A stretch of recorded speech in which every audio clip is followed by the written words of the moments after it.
Baik, kalau ada yang tanya nih ada langsung. Ya.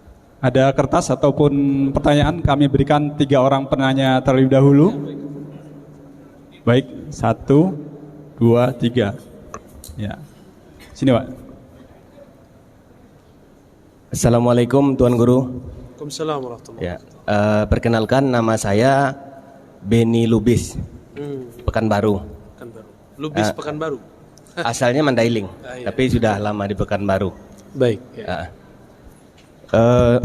Saya mengakui saya belum berilmu dan masih belajar banyak. Pertanyaan saya yang sekarang viral ini, apakah Salafi atau Wahabi itu tidak ada yang benar atau sesuai dengan ajaran kita syariat Islam ataupun Ahlus Sunnah wal Jamaah? Karena saya sering juga pergi mengikuti pengajian-pengajian di Pekanbaru ini dengan beberapa guru, bukan satu guru. Dan yang saya temui itu guru bukan Salafi. Dan beliau mengatakan Salafi itu sebenar-benarnya benar kalau yang aslinya. Ya, ya. Oke. Nah, mohon nasihat buat saya.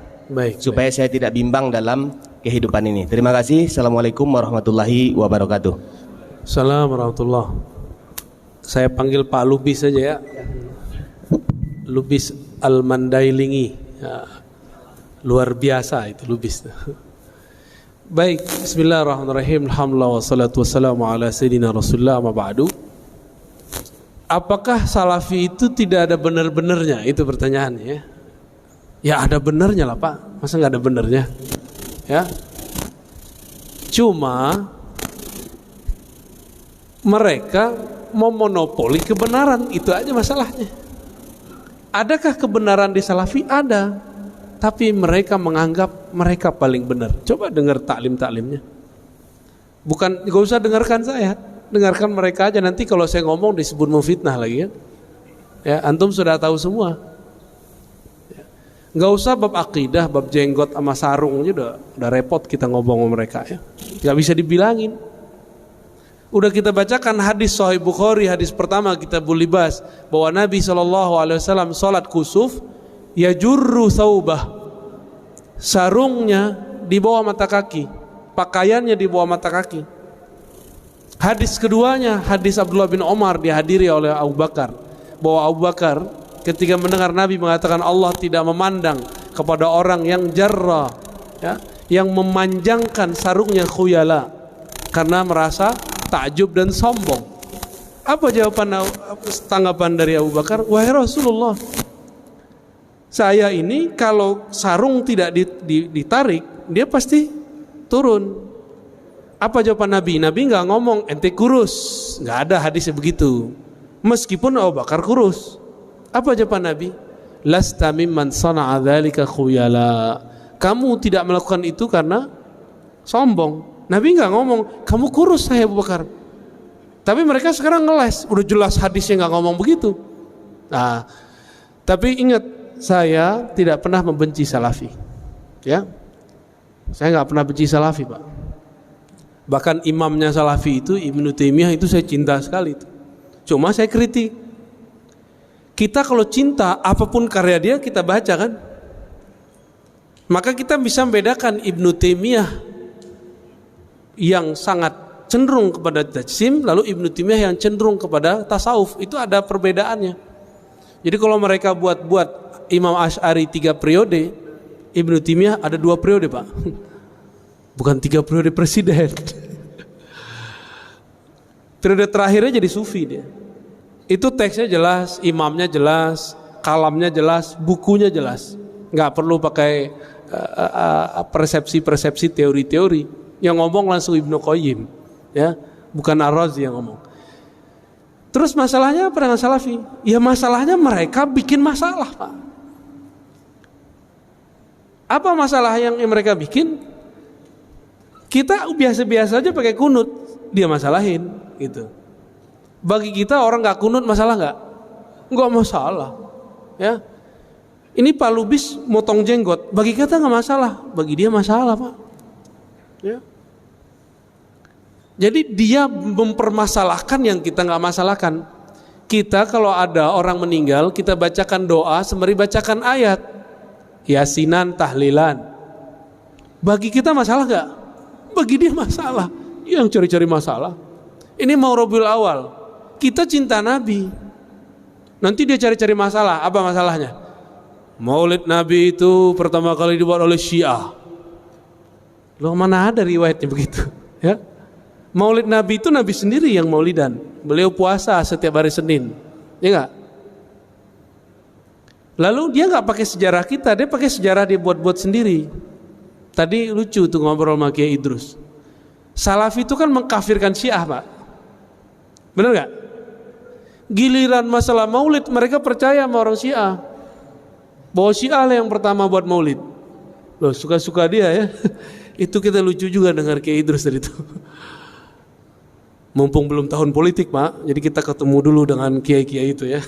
Ntar kalau udah tahun politik, aduh, kiai-kiainya ditarik-tarik ke politik, repot ntar.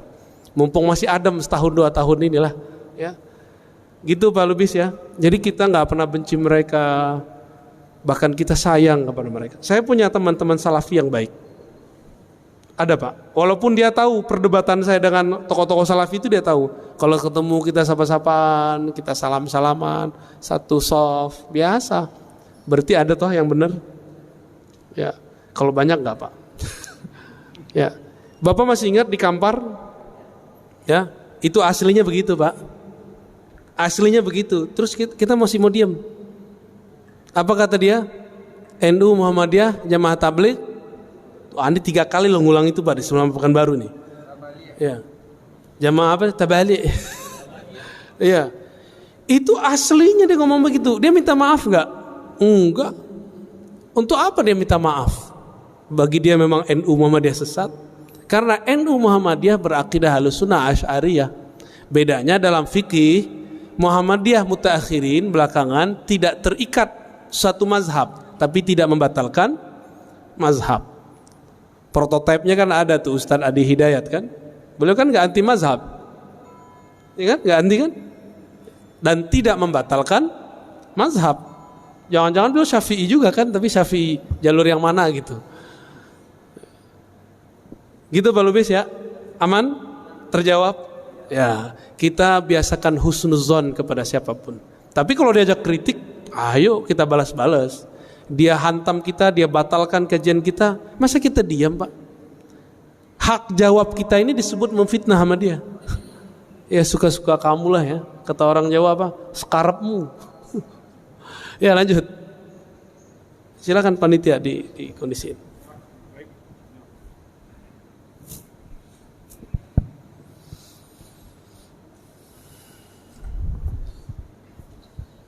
Assalamualaikum warahmatullahi wabarakatuh. Assalamualaikum warahmatullahi. Buya, saya memang mengikuti Buya beberapa kali dari pertemuan ini. Kemarin di Masjid Ar-Rahman Buya bicara masalah tauhid. Tauhid itu yang terakhir adalah surat Al-Ikhlas. Buya katakan bahwa di surah Al-Ikhlas itu ada tauhid uluhiyah dan tauhid rububiyah. Allah qul huwallahu ahad, Allahus samad. Ahad itu adalah uluhiyah, samad itu adalah rububiyah. Maka di buku Buya tulis itu nanti bukan uluhiyah tetapi adalah ahadiyah dan somadiyah.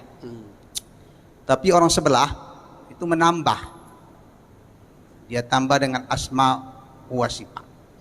Ada lagi yang menambah itu dengan hukmiyah, jadi 4 gitu. Apa itu sebenarnya mengkaji tauhid itu?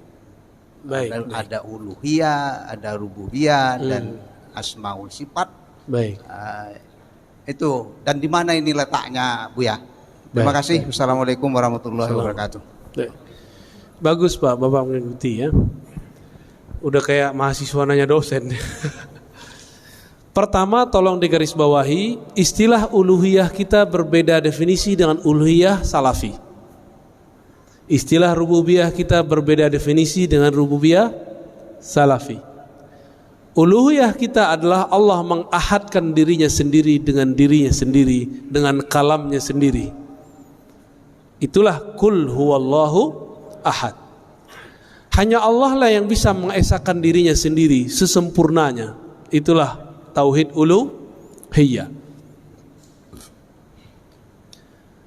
Uluhiyah kita sebut juga dengan bab. Jadi kalau ahli-ahli tasawuf nyebutnya ahadiyah, tapi ahli akidah nyebutnya uluhiyah.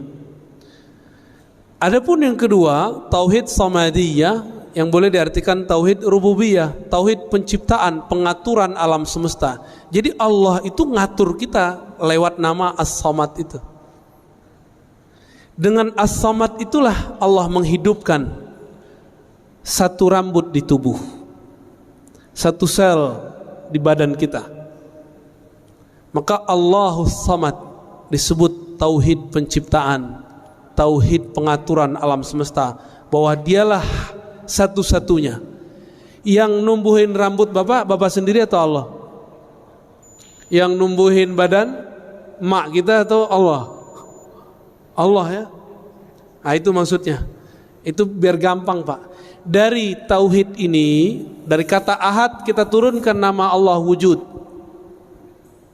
Dari kata samad turunlah sifat-sifat yang lain yang kita sebut sifat wajib, salbiyah, ma'ani, ma'nawiyah.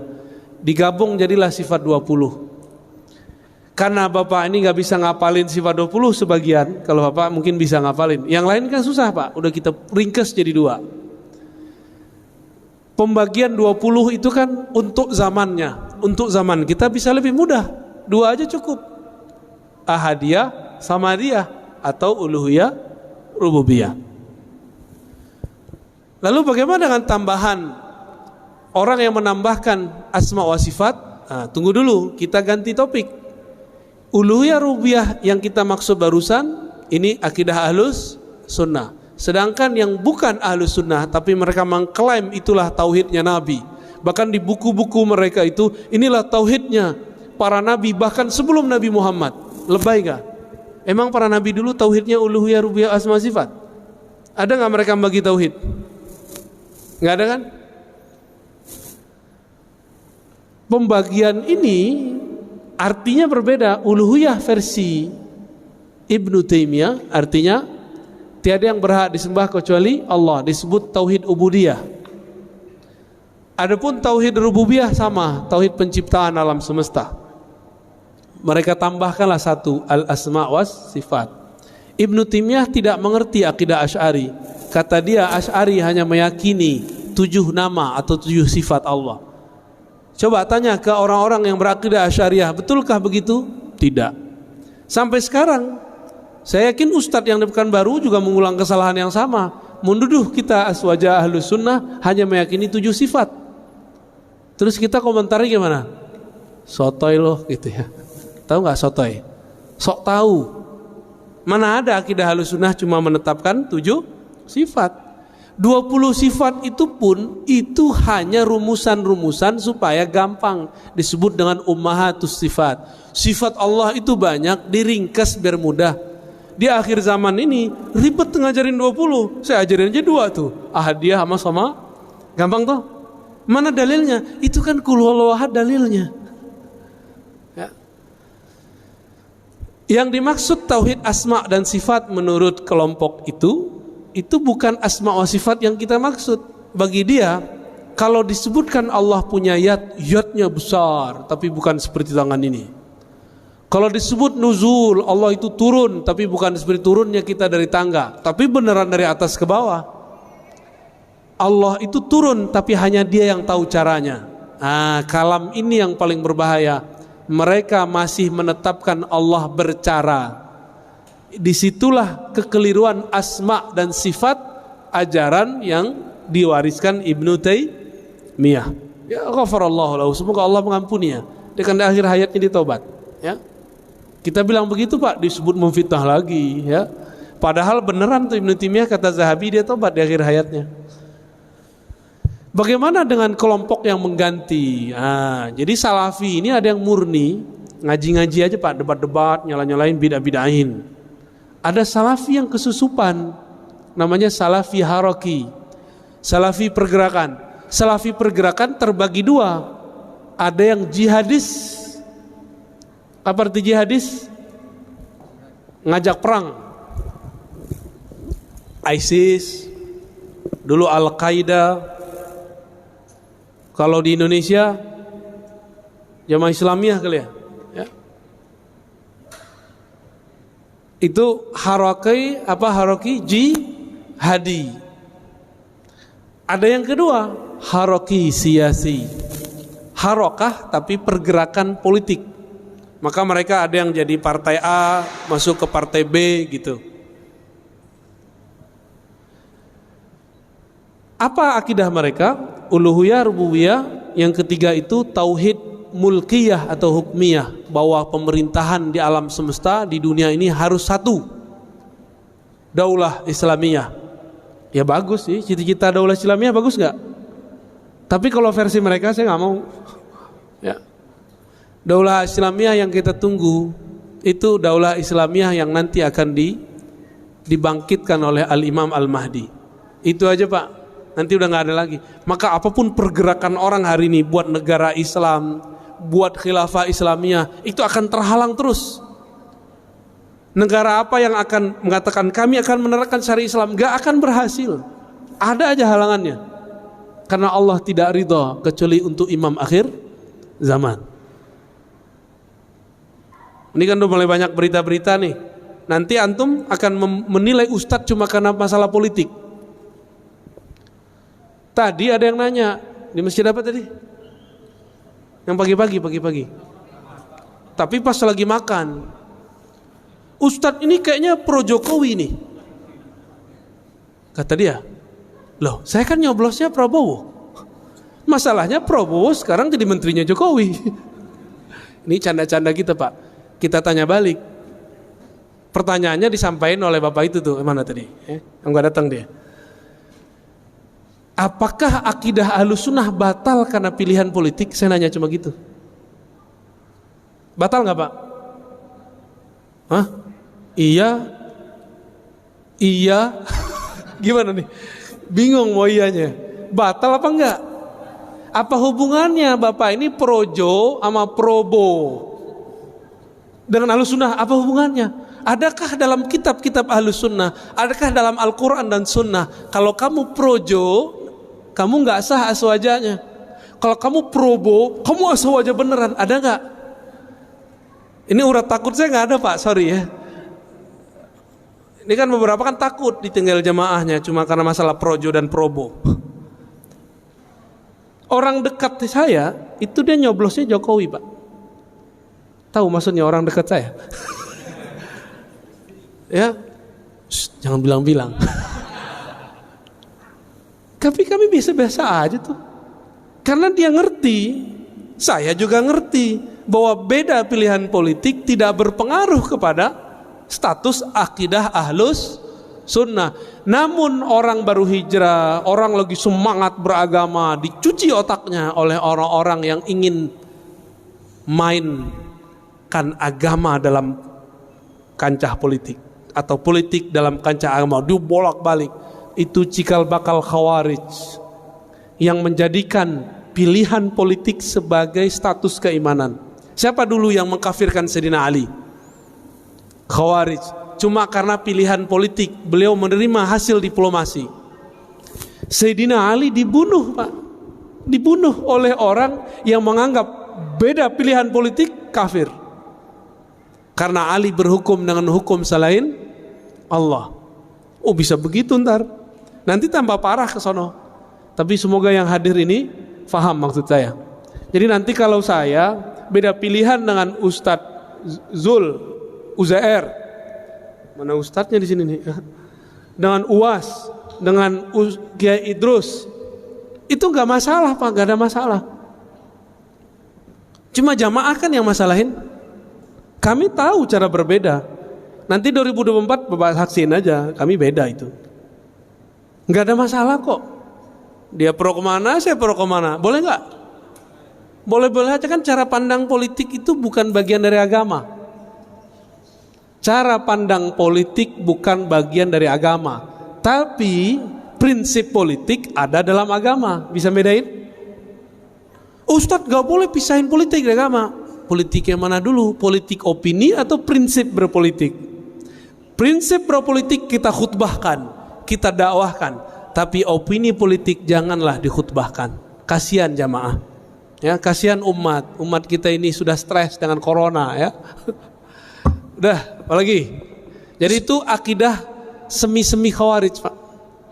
Cuma yang masuk ke wilayah siasah itu aman. Aman sementara, saya nggak tahu nanti. Jadi kalau ada pergerakan politik, tauhidnya uluhiyah, rububiyah, asma wa sifat, terus dia ganti jadi hukmiyah atau siasiyah atau hakimiyah atau mulkiyah, apapun namanya. Untuk sementara mereka masih aman. Tapi ke depan saya tidak tahu. Ya, wallahu a'lam. Ya. Apalagi? Assalamualaikum warahmatullahi wabarakatuh. Assalamualaikum. Nama saya Azmi Rozali. Tadi pagi hadir, subuh kemarin hadir di Masjid Ar-Rahman. Saya di khutbah tadi menangkap Ustadz memberi stigma tertentu negatif kepada para pesantren hafiz, adik-adik kita yang sedang berjuang untuk menghafal Al-Quran saat ini, Ustadz. Oke. Dan itu hampir jatuh air mata saya mendengar hal itu disampaikan di khutbah. Pertanyaan saya adalah sebelumnya kalau itu diucapkan oleh Presiden Amerika, kami sudah biasa, Ustaz. Saya sudah biasa. Kalau itu diucapkan oleh kaum buzzer yang membenci Islam, kami juga sudah biasa, Ustaz. Ini yang sekarang yang ngomong saya. Tapi kalau gitu kan? sekarang yang bicara itu, Ustaz, memang agak hampir jatuh air mata saya, Ustaz, mendengar itu. Jadi, kenapa Bapak jatuh air matanya? Apa saya menyerang orang rumah tahfiz? Iya, Ustaz. Bapak salah paham. Dari khutbah itu yang saya tangkap, itu Ustadz memberi stigma negatif kepada para kelompok hafiz Al-Quran. Terima kasih. Assalamualaikum warahmatullahi wabarakatuh. Assalamualaikum warahmatullahi wabarakatuh. Bapak kira saya bukan orang rumah tahfiz? Saya orang rumah tahfiz juga, Pak. Bapak kira saya bukan penghafal Quran? Saya penghafal Quran juga. Saya punya sanad Quran juga. Tapi baginda Nabi mengabarkan nanti di akhir zaman akan muncul khawarij yatluna ayatillah rotba. Mereka kalau baca ayat itu rapi. Kita nggak paham maksudnya apa. Ternyata di akhir zaman menjamur rumah-rumah tahfiz. Disitulah masuk khawarij. Saya nggak menyalahkan rumah tahfiz, tapi saya menyalahkan kalau rumah tahfiznya kemasukan. Paham? Dari 2008 saya membersamai rumah tahfiz di Pamulang, di Ciputat, di sono. Kita ngajar mereka. Bahkan saya sampai sekarang masih ngulang-ngulang hafalan saya lah, ya. Masih. Nggak ada stigma negatif. Stigma negatif itu kalau rumah tahfiz sudah kemasukan, dan itu kejadian, Pak. Jamaah kita udah ngurus masjid sekian tahun. Ada anak tetangga ditaruh di rumah tahfiz. Rumah tahfiz namanya kayak sahabat gitu. Ya. Pas Ramadan ada surat dari madrasahnya untuk berceramah berkultum. Apa isi kultumnya? Dari awal sampai akhir menyalahkan amalan di masjid itu. Anaknya baru berumur 9 tahun. Kemasukan nggak? Kemasukan, Pak. Itu di sana, di pusat itu. Saya nggak tahu nasibnya kalau di sini. Maka supaya tidak kemasukan, tolong orang-orang sekitar atau praktisi tahfiz bersanad dalam Al-Quran. Bukan hanya sanad bacaan, tapi juga sanad pemahaman. Jadi stigma negatif kita kepada orang yang menyusup kepada rumah tahfiz, bukan rumah tahfiznya. Saya mau tanya, Pak, dari dulu negeri ini sudah ada belum pesantren tahfiz? Bapak jujur, sekarang yang buka rumah tahfiz, hafiz gak? Jujur aja Pak. Hafiz gak? Rentan gak kemasukan? Itu maksud saya, paham? Kenapa kita kalau mau mengirim anak kita tahfiz gak dikirim ke pesantren tahfiz? Di mana pesantren tahfiz di Indonesia paling maju? Anak kecil-kecil Pak, kayak gini hafiz 30 juz banyak. RCTI kan baru muncul kemarin sore, yang digawangi oleh Syekh Ali Jaber almarhum. Kalau di Kudus, di Kerapiak, Pangandaran itu udah biasa bocah-bocah kecil hafal Quran. Tapi di Kudus ada syarat ijazahnya, nggak boleh ikut musabaqah, nggak boleh ikut lomba Quran, nggak boleh. Anak-anak kecil hafiz Quran 30 juz, antum percaya nggak? Segede-gede gini. Kelas 6 SD udah ulang sekian kali. Masuk SMP udah belajar qiraat mereka sebagian. Kita ini giliran politik ustadz nggak boleh ngomong politik, giliran kimia kedokteran ustadz nggak boleh ngomong. Giliran antum nggak ahli Quran, punya rumah, pengen beramal, nggak percaya sama ustadz, udah buat aja rumah tahfiz, gaji aja ustadz. Kita nih siapa bisa gaji-gaji orang? Emang kita bisa menjamin Quran yang kita sebar itu sahih? Ini mohon maaf nih orang-orang kaya ya. Antum percaya deh sama ustadz, percaya sama ulama yang bersanad. Ini ngeliat ustadz udah curiga dulu ya. Akhirnya rumah tahfiz nggak dilepas-lepas, buat pesantren bangunannya doang. Banyak Pak, saya udah jalan, orang kaya bingung mau beramal, dia buatlah pesantren, judulnya tapi gurunya nggak ada. Dimintalah seorang ustadz ngajar 3 bulan kabur, ganti lagi ustadz setahun bubar semua. Dia kira pesantren itu kalau ada bangunan terus tengahnya ada masjid berkubah, terus ada kaligrafi, dia mengira pesantren itu begitu. Pesantren bukan itu Pak. Pesantren itu guru murid, kiai santri, ngaji baru ada bangunan. Kalau orang sok beragama, dia buat bangunan dulu, dia kira bisa bikin pesantren. Paham? Yang ngerti pesantren siapa? Ulama. Yang ngerti buat jalan, buat bangunan siapa? Insinyur. Maka kami nggak urus Pak itu. Kita ini sering membatas-batasi ustadz, tapi kita kemudian ngambil wilayah dia. Ya. Jadi kalau nggak pakar-pakar amat, lu serahin ke pakarnya. Rentan sekali. Dan Bapak percaya atau tidak, salah satu guru saya didatangi salah satu gerakan rahasia di dunia, saya nggak usah sebut, dan mereka mengatakan apa, disampaikan ke kita waktu itu. Ini Bapak percaya atau tidak, ini bukan stigma negatif.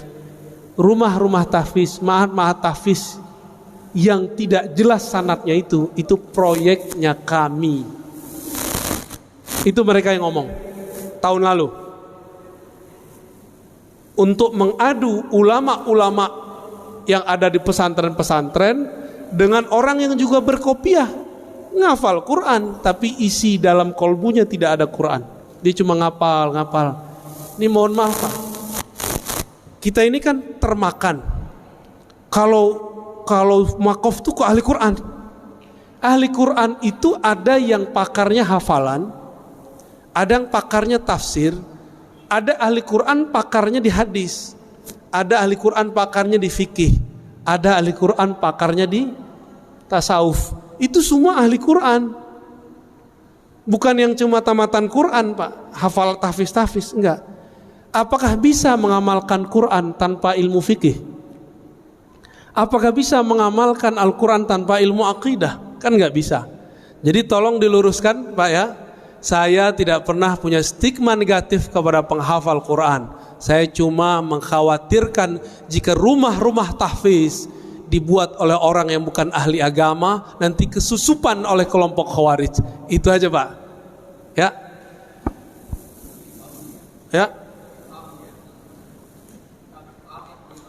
Oh, Bapak udah paham? Oke. Berarti Bapak sudah tahu titik-titik gelapnya di mana ya? Ya. Cukup? Ada lagi? Terakhir ya? Baik. Baiklah, Assalamualaikum warahmatullahi wabarakatuh. Waalaikumsalam warahmatullahi. Nama saya Afdal A. Saad dari Solok, Sumatera Barat. Masya Allah. Jadi tinggal siang ini kita tinggal di Solo apa di sini, Pak? Tinggal di Solok. Kita sama-sama tamu di An-Nur siang ini. Terima kasih. Pertanyaan pertama, kenapa setahu saya di Riau dan Sumatera Barat tidak diminati tinggal oleh para habaib? Mereka lebih cenderung Pulau Jawa, Kalimantan. Ini supaya jemaah jangan salah memahami, tolong beri pencerahan dalam hal itu. Yang kedua, Al-Quran cetakan Madinah yang dibagi-bagi kepada jemaah umrah, saya juga dapat. Itu Bismillah, biasanya kita mengenal lafaz Jalalah Allah itu di atas tanda tasydid itu barisnya berdiri, jadi bacanya mat Allah. Tapi Al-Quran cetakan Madinah itu sudah miring aja, enggak amat lagi. Jadi jemaah umrah banyak yang ragu ini bagaimana pencerahannya. Baik. Itu pun yang lain-lain, Makkah, Makkiyah, Madaniyah, di sana tidak ada lagi. Informasi di awal surat itu berapa jumlah ayatnya dan berapa rekaknya. Bahkan reka itu sendiri pun di Al-Quran Madinah tidak ada lagi. Padahal itu batas rukuk Nabi. Ya. Baik. Nah, itu yang kedua. Yang ketiga, maaf terlebih dahulu, kritikan hal.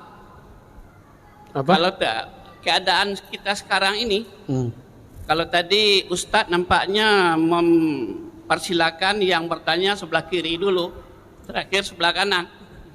Apa ini kira-kira ada kececer sunnah kita kalau Rasul. Bapak ngeritik saya, kritik pengurusnya, Pak.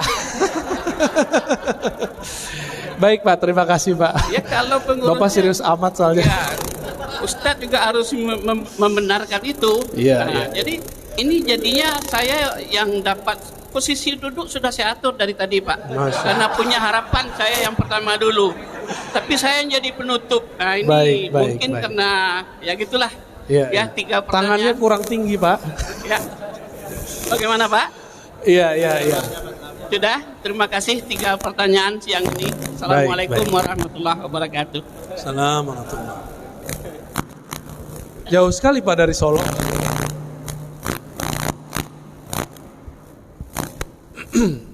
Yang pertama, kenapa sedikit sekali atau tidak ada minat habaib tinggal di Riau dan Sumatera Barat? Kalau Riau sudah mulai, Pak. Setiap kota sudah mulai ada. Kanbaru, Duri, Dumai sudah ada ya. Saya udah ketemu beberapa udah mulai. Cuma kampung Bapak belum. Kenapa? Ini emang ada persoalan budaya dan ada persoalan yang kedua, ngaji. Budaya orang Sumatera, khususnya Sumatera Barat, Riau, termasuk Aceh ya, Medan juga termasuk sebenarnya. Itu budaya egaliter. Tahu budaya egaliter? Kita itu setara. Ente Habib, lah ente kan juga manusia, ya gitu orangnya. Yang paling repot di Sumatera Barat, semua suku harus ke ibu, bukan lewat bapak. Sedangkan habaib lewat bapak. Maka banyaklah yang wajah-wajah zuriat Nabi di Sumatera Barat, tapi dia nggak punya suku lagi, namanya nama-nama orang Minang, Pak. Nama-nama orang yang sudah biasa lah. Nggak nama Habib lagi, nggak ada lagi Segaf, nggak ada lagi Atos, nggak ada. Yang bertahan cuma di daerah Pariaman. Itu pun perdebatan sanatnya juga lumayan panjang. Tuangku Sidi itu ya. Sidi Fulan ya. Tapi Bapak kalau ke Jambi, di Jambi masih banyak. Ada kampung, apalagi di Palembang. Itu banyak sekali. Habib-habib di Betawi itu dari Palembang kebanyakan ya. Bahkan ada yang berapa dari pesisir Aceh ya. Taib. Kenapa? Karena tadi budaya. Yang kedua, nggak ngaji bab tentang zuriat Nabi Sallallahu Alaihi Wasallam. Ini saya pernah menyampaikan hadis tentang menghormati zuriat Nabi di depan tokoh MUI dari kampung saya, Pak, dari Payakumbuh. Apa kata dia? Kamu kalau baca hadis ini nih, kamu akan dituduh Syiah. Loh, kenapa, Pak? Ini kan hadis Sahih Muslim. Dia bingung, emang Sahih Muslim? Kita bacain hadisnya. Nabi mengatakan, inni tarikum fikum tsaqalain. Aku tinggalkan kepada kamu dua beban, dua wasiat. Pertama kitabullah, yang kedua ahlu baiti.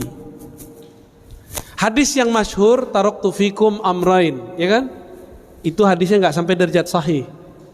Kitab Allah wa sunnati, ya. Itu hadisnya tidak sampai derajat sahih, cuma riwayat Ibnu Abi Syaibah. Yang sahihnya apa? Ada di riwayat Imam Tirmizi, taraktu fikum amrain atau saqalain atau syai'ain.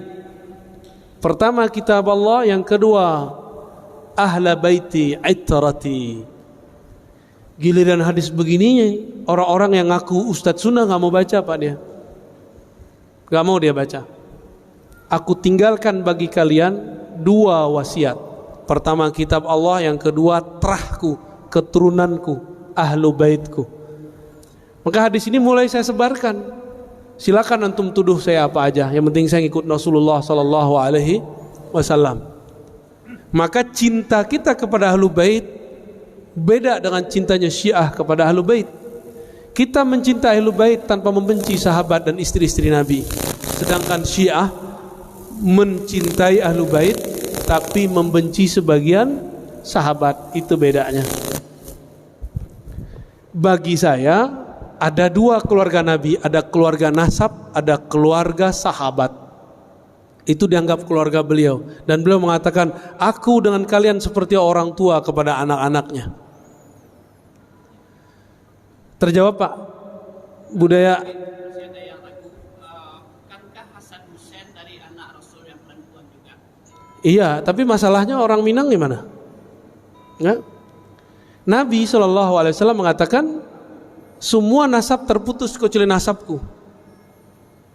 Maka khusus buat Nabi itu matrilineal dari Fatimah, tapi setelah itu kembali ke, kan bapaknya masih ahlu bait, Abu Thalib, ya, nggak ada masalah kok, Pak.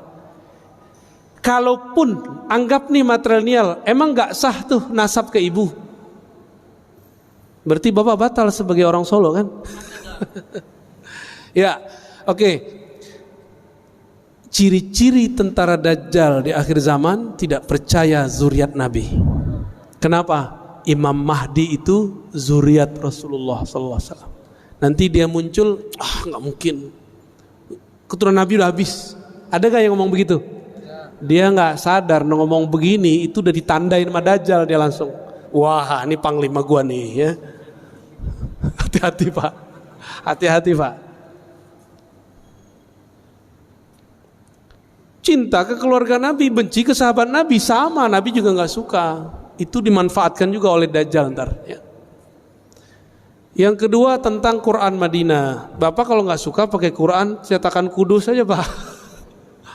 Ya, nggak usah dimasalahkan. Itu masalah tadi huruf segala macam itu ada ilmunya, namanya Rasam Utsmani. Rasam Utsmani itu ada mazhab-mazhabnya.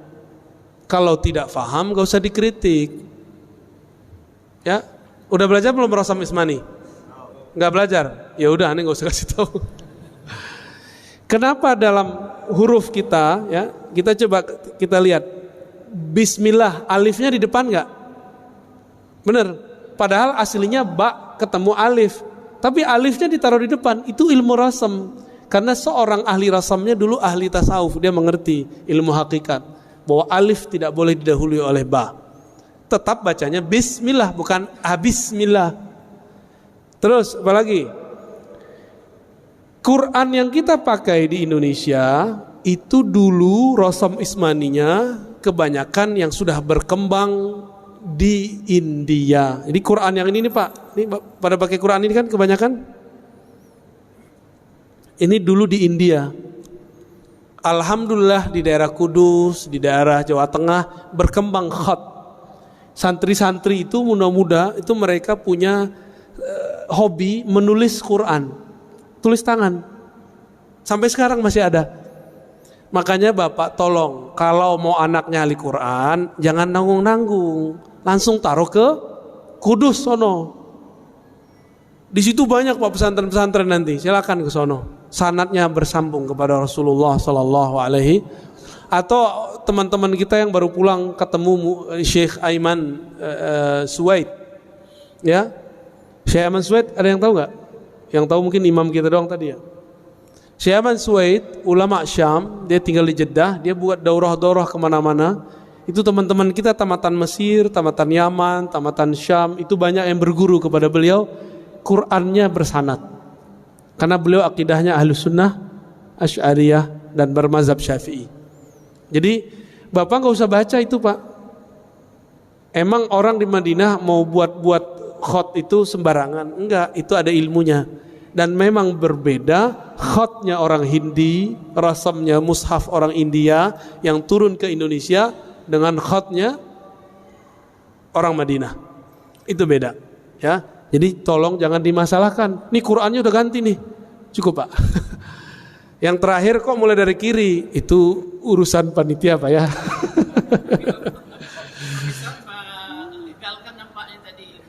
Loh saya nggak ngeliat Bapak kok. Tangannya kurang tinggi Pak. Maaf Pak ya. Cukup. Kata Mr. Adam udah nggak boleh. Ini keturunan Nabi Adam ini. Baik, saya rasa cukup. Mohon maaf. Ini sambil serius terus dibawa canda ya. Jangan serius-serius amat, jangan juga terbawa canda ya. Mohon maaf kalau ada yang tersinggung, tersenggol. Saya tidak bermaksud menyinggung siapa saja, tapi memang saya begini adanya.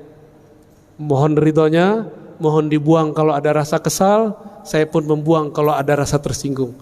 Nasallallahu salamata sadar, kita minta kepada Allah hati yang selamat, hati yang bersih. Al-Fatihah.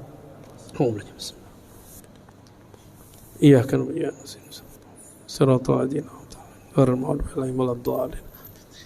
Subhanakallahumma bika asyhadu an la ilaha illa anta astaghfiruka wa atubu ilaik. Assalamualaikum warahmatullahi wabarakatuh.